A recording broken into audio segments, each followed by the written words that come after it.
샬롬, 안녕하세요. 유은순 목사입니다. 한 주간 잘 지내셨죠? 오늘은 시편 14편입니다. 저 여러분이 살고 있는 세상은 안 믿는 사람들이 너무 많죠. 안 믿을 뿐만 아니라 하나님 없다 여기고, 그들은 하나님 없는 사람들이기 때문에 자기 마음대로 살고 자기 마음대로 말하고, 정말 끝간데 없이 죄를 짓고 끝간데 없이 악행을 치르고 있습니다. 그 다음에 그들의 특징은 자기가 삶의 중심이고 자기가 세상의 중심이기 때문에 자기 생각이 다 맞아요. 그 다음에 자기 뜻이 다 맞습니다. 그렇게 생각하면서 자기 인생의 주인이 자기인 것처럼 생각하고 마음대로 살고 있습니다.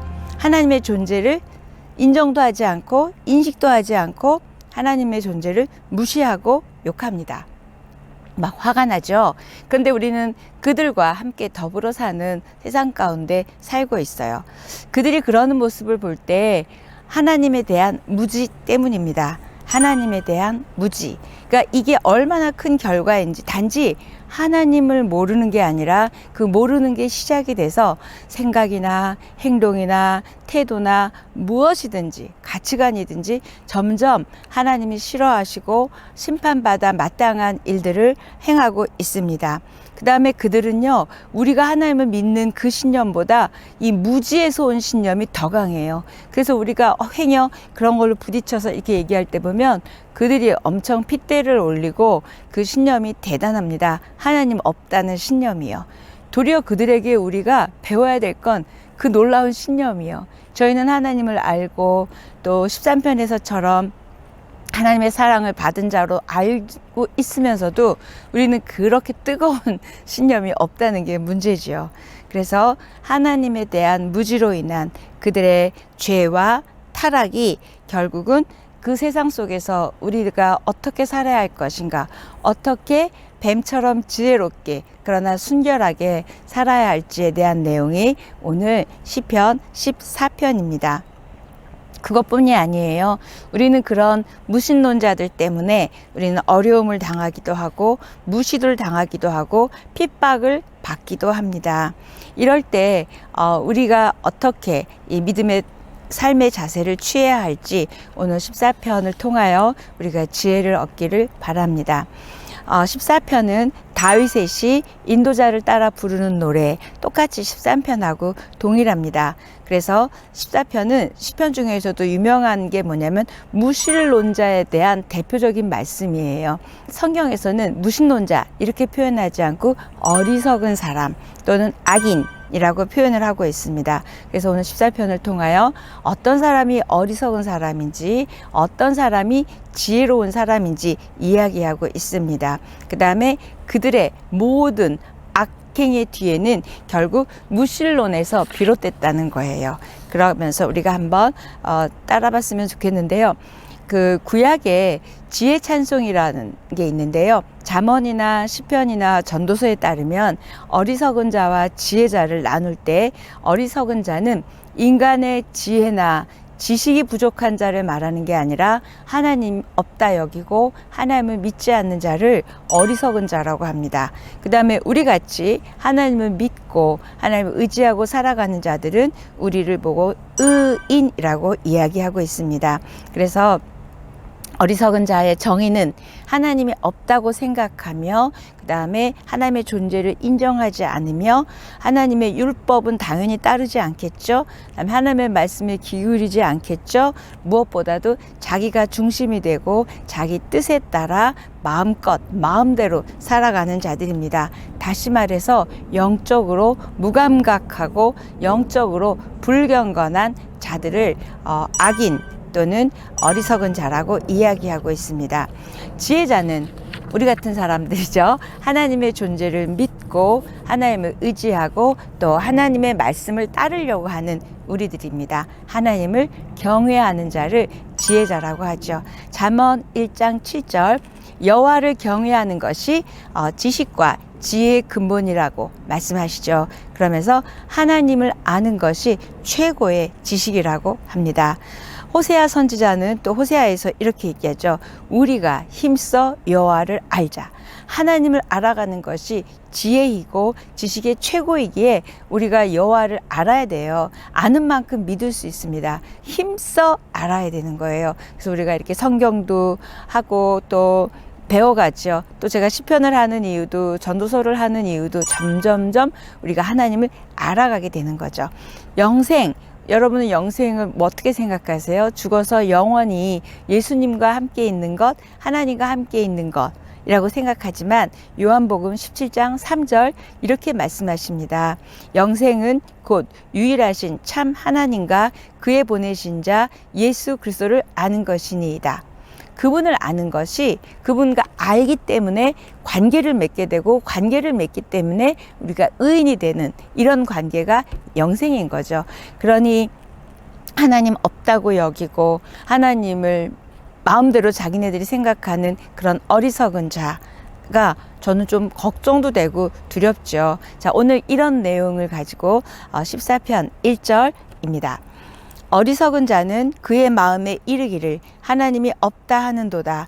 그들은 부패하고 그 행실이 가증하니 선을 행하는 자가 없도다. 자, 1절에서 악의 본질이 나와요. 악의 본질을 뭐라고 나왔냐면 하나님이 없다고 여기는 그 마음이 악의 시작입니다. 그러니까 아직 죄 짓지는 않았어요. 그냥 하나님이 없다 그래요. 그런데 그 마음이 바로 악의 본질이기 때문에 이제 그 마음에서부터 이제 악이 일파만파로 퍼져나올 수 있는 거예요. 하나님이 없다고 하는 그 마음이 악의 본질이고요. 악의 현상은 뭐냐면 그 마음 때문에 마음껏 행동하죠. 마음껏 살죠. 그래서 그걸 뭐라고 표현했냐면 부패하고 행실이 가증하다. 왜? 마음에 하나님이 없기 때문에 그렇게 행동이 부패하고 행실이 가증할 수밖에 없음을 1절에서는 말하고 있습니다. 이러한 우리의 세상, 이러한 우리의 현실을 볼 때 세상에 너무 희망이 없어요. 뉴스를 봐도 무엇을 봐도 희망이 없습니다. 그럴 때 우리는 이 세상 뒤편에서 역사하고 계시는 우리 하나님, 또는 하나님의 사랑, 또 하나님의 능력, 하나님의 계획들을 바라보며 우리는 하나님을 믿는 것이, 하나님을 아는 것이 얼마나 감사한지 모르겠습니다. 저는 이렇게 많은 불신자들을 만나거나 뭐 저희 가족들도 있었고 그랬는데요. 보면은 그들이 하나님을 싫어하기보다 또는 하나님을 안 믿는 것보다는 하나님을 믿기를 원하지 않아요. 왜? 믿으면 불편하고 뭔가 제약이 있다고 생각하는 거예요. 그래서 이렇게 하나님이 없다 이게 얘기해 버리는 거죠. 내가 안 믿는 것을 갖다가 이제는 하나님이 아예 없다라고 여기죠. 이렇게 하나님이 없다고 생각하는 게 시작이 돼서 죄악이 거기서 파생이 되죠. 그 다음에 하나님을 모르다 보니까 하나님의 사랑도 모르고 하나님의 구원도 모르고 더 놀라운 하나님의 심판과 하나님의 그 모든 것들을 모르는데 특히 구원과 죄사함과 심판을 모른다는 거예요. 그래서 이렇게 하나님을 모른다, 하나님이 없다 하는 건 결국 구원과 영생과 심판에까지 이르게 되는 놀라운 무서운 결과들이 이어지고 있습니다. 창세 이후로 하나님을 믿는 자들도 있지만 창세 이후로 무신론이, 진화론이 더 번성하는 것 같은 이유가 있어요. 왜냐하면 우리의 타락한 인간의 본성이 이 때문입니다. 우리의 인간의 이 타락한 본성 때문에 우리의 무신론과 이 진화론이 더 믿어지고 더 세상 사람들은 그것을 따르려고 합니다. 무신론자였다가 하나님을 알게 된 사람이 쓴 글이 있더라고요. 제가 읽어 드릴게요. 신이 없다는 확신이기보다는 신이 없기를 바라는 인간의 악한 죄성, 이건 바로 사단의 강력한 괴계이다. 하나님은 없다. 하늘이나 땅을 다스리는 하나님은 없다. 어리석은 자는 이렇게 말하네. 믿음 없는 자의 눈을 가리는 가리개를 뜯어내라. 그들의 눈에 하나님이 들어오도록. 하나님이 없다고? 하늘에 펼쳐 있는 수천 수만의 별들, 이것들을 바라보라. 하나님의 형상을 반사하지 않는가? 하나님이 없다고? 은빛 물결치며 흐르는 강물, 상쾌한 공기, 땅, 나무, 꽃, 풀, 모래, 산들거리는 바람, 이것들은 모두 하나님을 말하네. 한 목소리로 어리석은 자가 두려워하는 그분을 유창하게 증거한다네. 보지 못하는 자여 이 모든 것들에서 그분을 보라. 보지 못하는 자여 이 모든 것들 속에서 하나님을 보라. 로마서에서도 그러죠. 하나님을 알만한 것들을 세상에 두셨다고 이야기했어요. 그러나 그들은 하나님이 없기를 바라기 때문에 하나님이 없다라고 이야기합니다. 2절, 3절입니다. 여호와께서 하늘에서 인생을 굽어 살피사 지각이 있어 하나님을 찾는 자가 있는가 보려 하신즉 다 치우쳐 함께 더러운 자가 되고 선을 행하는 자가 없으니 하나도 없도다. 지각이 있어 하나님을 찾는 자와 어리석은 자를 비교하고 있어요. 지각이 있는 자는 하나님을 아까 그 무신론자였다가 하나님을 알게 된 사람이 쓴 글처럼 하나님이 보인다는 거예요. 하나님이 깨달아진다는 거예요. 지각이 있는 거죠. 그런데 이 지각이 있는 자와 어리석은 자를 대조하면서 2절, 3절 이야기합니다. 지금 이 14편 2절, 3절하고 비슷한 신약의 말씀이 유명한 로마서 3장 10절로 12절까지의 말씀입니다. 기록된 바 의인은 없나니 하나도 없으며 깨닫는 자도 없고 하나님을 찾는 자도 없고 다 치우쳐 함께 무익하게 되고 선을 행하는 자는 없나니 하나도 없도다. 자, 여기도 보니까 다 치우쳐.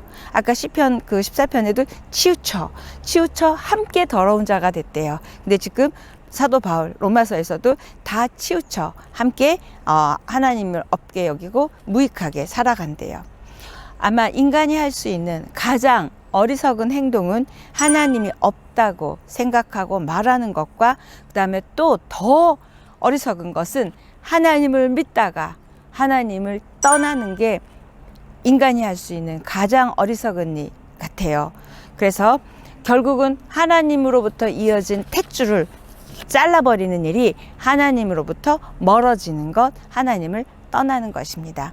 혹시 이 방송을 듣는 분들 중에 하나님을 떠나서 좀 믿음도 마음도 그렇다면 빨리 탯줄을 이으십시오. 가장 어리석은 일이라고 오늘 말하고 있습니다.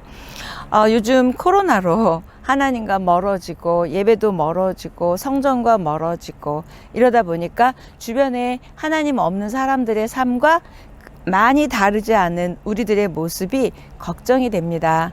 여러분이 하나님과 멀어지시면 안 되는 거죠. 그렇죠? 여러분이 성전이시고 여러분의 삶이 예배입니다. 저와 여러분 같은 믿음의 사람 하나가 세워지기 위해서 하나님이 얼마나 수고하셨는지 몰라요.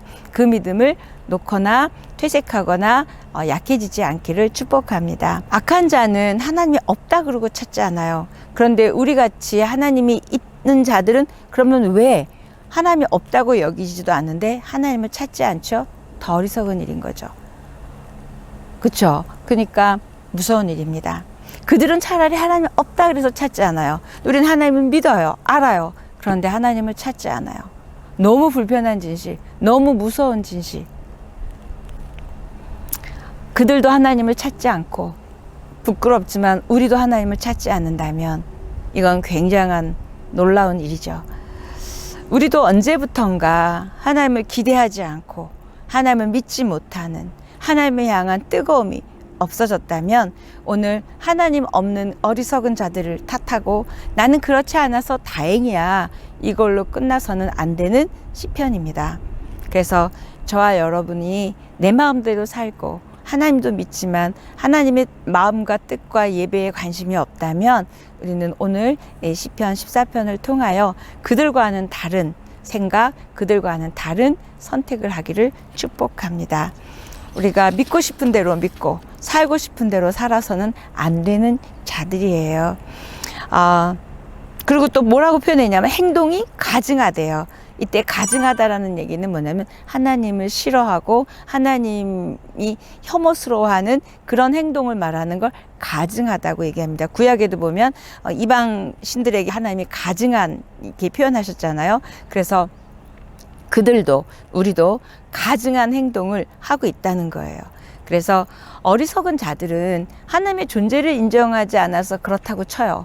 그런데 우리는 하나님을 믿으면서 두려움 없이 내 본성 때문에 나의 연약한 믿음 때문에 그렇게 하나님 보시기에 가증한 행동을 한다면 이건 우리가 그래서는 안 되는 우리잖아요. 그쵸? 네, 그래서 저와 여러분이 믿음 충만한, 하나님 사랑 충만한 그런 삶이 회복되기를 축복합니다. 그러면서 제가 그런 생각을 들었어요. 왜 이들은 하나님이 없다 그럴까? 우리는 왜 하나님이 있다고 아는데도 또 이렇게밖에 못 살까? 결국 믿음은 시선입니다. 내가 하나님을 바라볼 것인지 세상을 바라볼 것인지 여러분의 시선을 체크해 보십시오. 믿음은 시선입니다. 믿음은 선택입니다. 여러분이 그렇게 행동하지 않을 수 있었어요. 그런데 내가 왜 그렇게 행동하고 왜 그렇게 말했나? 믿음은 선택입니다. 또 믿음은 깨달음입니다. 우리가 깨달았기 때문에 하나님 믿고 하나님 있다 여기고 여기까지 온 것처럼 믿음은 깨달음입니다. 깨달아서 끝나는 게 아니라 깨달은 만큼, 하나님을 안 만큼 우리는 기쁘고 감사하고 사랑하고 섬기고 하나님의 사람답게 살아가게 되는 것을 원하는 말씀이 악인들에 대해서 이야기하면서 결국 그 뒤편에 있는 우리 의인들에게도, 지혜로운 자에게도 하나님은 말씀하고 계시고, 너는 악하지 않니? 너의 행동은 가증하지 않니?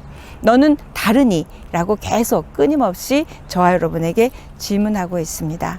믿음은 관리예요. 여러분의 영혼을 관리하십시오. 마음을 관리하십시오. 생각을 관리하십시오. 코로나에 점령당하지 마시고 두려움에 잠식당하지 마시고 여러분 관리하셔야 돼요. 우리 체중 관리하죠. 건강 관리하죠. 마찬가지로 영혼 관리, 생각 관리, 마음 관리 하실 때만이 우리가 상황과 주변에 휘둘리지 않고 우리의 믿음대로 나갈 수 있습니다. 이렇게 지혜 있는 자는 하나님을 인정할 뿐만 아니라 하나님을 찾고 의지해야 되고요. 그다음에 하나님 언약 안에서 그분을 따라 살아가는 겁니다. 하나님을 믿으니까 다행이야. 나는 지혜 있는 자야. 이걸로 끝나서는 안 되고 그분을 인정할 뿐만 아니라 믿을 뿐만 아니라 찾고 의지하고 살아가는 거죠. 그래서 삶의 전반에 모든 부분에 걸쳐서 하나님을 인정하고 살아가는 진정 지혜로운 자가 되기를 축복합니다. 아까 보니까 치우쳤대요. 이 치우쳤다는 것은 하나님이 정해진 길에서 벗어났다는 거예요. 근데 이 죄라는 단어의 히브리어 뜻은 이 길에서 벗어난 거거든요. 관역에서 벗어난 게 죄예요. 그들은 또 왜 이렇게 치우쳤냐면 하나님이 없다 그러기 때문에 치우쳐 마음대로 막 가는 거죠. 하나님이 정해진 길, 정해진 삶에서 빗나가서 살아가는 겁니다. 그래서 보니까 더러운 자, 부패한 자, 가증한 행동을 하는 자가 되었습니다. 그래서 하나님이 이렇게 표현하셨어요. 선을 행하는 자가 하나도 없도다. 이때 선을 행한다는 건 남에게 뭘 나눠주고 착한 마음 갖는 도덕적이거나 윤리적인 선을 말하는 게 아니라 하나님의 뜻을, 하나님의 말씀을 따라 살려고 하는 의지를 드리는 사람들이 없다는 것을 하나님이 지금 말씀하고 계시는데, 악인에게, 우매한 자에게, 어리석은 자에게만 말씀하시는 게 아니라 우리에게도 말씀하고 계세요. 노아 홍수, 너무나 참다가 후회하시면서 노아 홍수가 일어났잖아요. 결국 노아 홍수 이전에처럼 우리가 죄에 사로잡혀 있어요. 악으로 끝간데 없이 가고 있습니다. 결국 이러다가 하나님을 놔버리고 하나님을 싫어하게 되어 있는 거예요. 그래서 다윗이 이렇게 두 사람, 지혜로운 자, 어리석은 자를 말하면서 결국 우리에게 뭘 이야기하냐면 그들의 실상을 고발하면서 우리들의 실상을 생각해 보게 지금 도전을 주고 있습니다. 왜 그들을 고발할까요? 이런 악한 세상 가운데서 크리스찬, 지혜로운 자, 하나님을 경외하는 너는 어떻게 살 수 있겠니? 어떻게 살겠니? 결국 우리가 잘 살아야 되는 것을 강조하고 있습니다. 자, 4절입니다. 죄악을 행하는 자는 다 무지하나 그들이 떡 먹듯이 내 백성을 먹으면서 여호와를 부르지 아니하는도다. 악을 행하는 자들의 가장 큰 문제는 무지예요. 무지. 뭐에 대한? 하나님에 대한 무지입니다. 그래서 이 무지에 대한 신념이 너무 강하다고 아까 말씀드렸죠. 결국 하나님을 알지 못하고 하나님에 대한 무지가 죄입니다. 이때 떡 먹듯이, 그 얘기는 밥 먹듯이 이 표현이에요.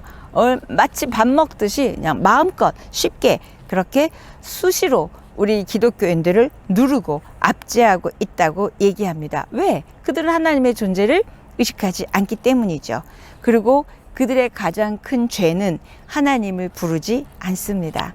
우리가 크리스찬이면서도 기도하지 않으면 하나님 부르지 않아요. 하나님을 여러분은 하루에 몇 번 부르세요? 많이 많이 하나님을 부르십시오. 부르는 순간 그분은 이미 내 마음에, 내 삶 가운데 임재하고 계실 거예요. 우리가 그리스도를 영접하고 거듭나고 또 하나님을 알고 믿고 그래서 전적인 하나님의 자녀로 살아간다는 건 은혜 중에 은혜고요. 기적 중에 기적입니다. 하나님 없다 여기는 그들 보면서 우리는 얼마나 은혜를 받은 자인지 얼마나 기적을 경험한 자인지 모르겠습니다. 믿어지니까요. 하나님을 알게 됐으니까요. 그 하나님을 의지하는 자니까요. 그렇죠? 자, 마지막 5절 6절입니다.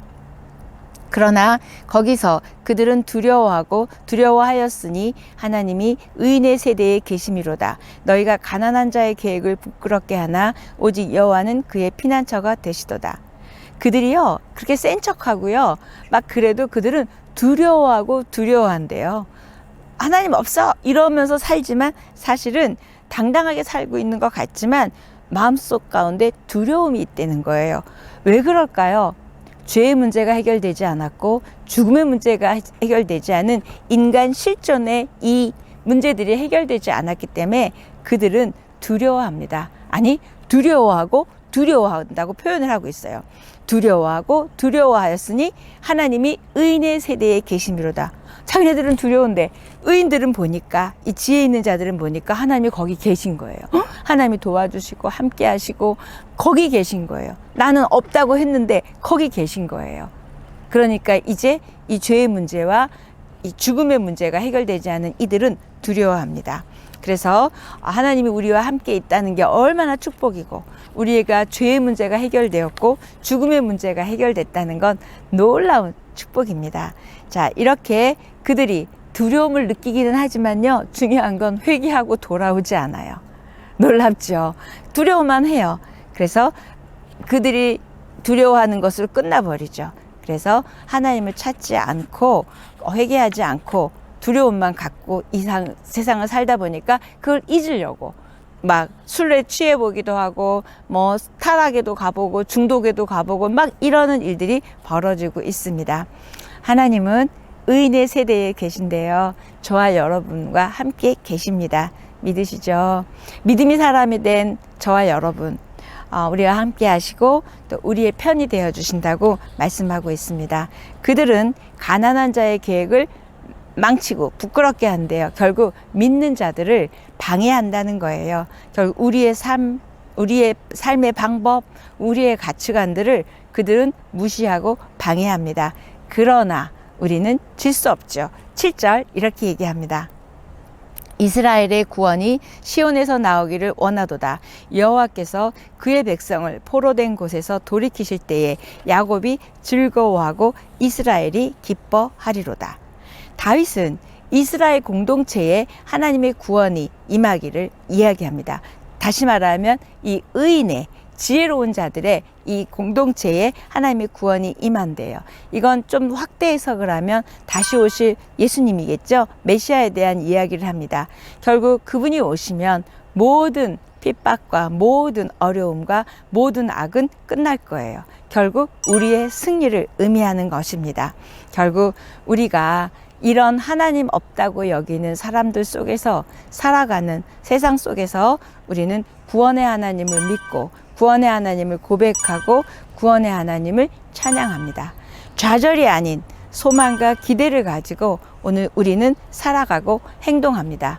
영적인 눈이 띄어져서 믿음으로 보이지 않는 것을 본 것처럼 믿고 뚜벅뚜벅 믿음의 길을 걸어가는 자들입니다. 이런 우리들의 모습이, 이런 우리들의 신앙이, 우리들의 삶이 이 타락한 시대에 울려 퍼지는 구원의 노래, 구원의 메시지입니다. 저와 여러분 자체가 이 타락한 시대에 하나님이 보내주신 구원의 메시지예요. 분명 저와 여러분의 삶을 보고 누군가가 하나님 안에 올 것입니다. 믿으시죠? 자, 이렇게 어리석은 자와 지혜 있는 자가 많이 달랐어요. 14편의 키워드는 하나님의 사랑 때문에 우리가 믿어졌죠. 또 우리가 구원받았죠. 죄사함 받았죠. 그다음에 모든 문제가 해결됐습니다. 자, 그래서 14편의 키워드는 믿어지는 게 은혜예요. 하나님 없다고 하는 세상 속에서 우리는 믿어지는 게 은혜이고 믿어지는 게 기적입니다. 그래서 이렇게 키워드를 하고 싶습니다. 믿어지는 건 최고의 은혜입니다. 믿어지는 건 최고의 은혜입니다. 자, 여러분이 하나님을 믿어지시죠? 최고의 은혜를 받은 거예요. 그 어떤 응답보다, 그 어떤 축복보다 우리는 최고의 은혜를 받은 자입니다. 하나님 없다 하는 세상 가운데 하나님이 믿어지는 최고의 선물을 받은 저와 여러분 축복합니다. 믿어주시는 최고의 은혜를 받은 여러분, 최고의 사랑으로 행복하십시오. 여러분 사랑합니다. 축복합니다.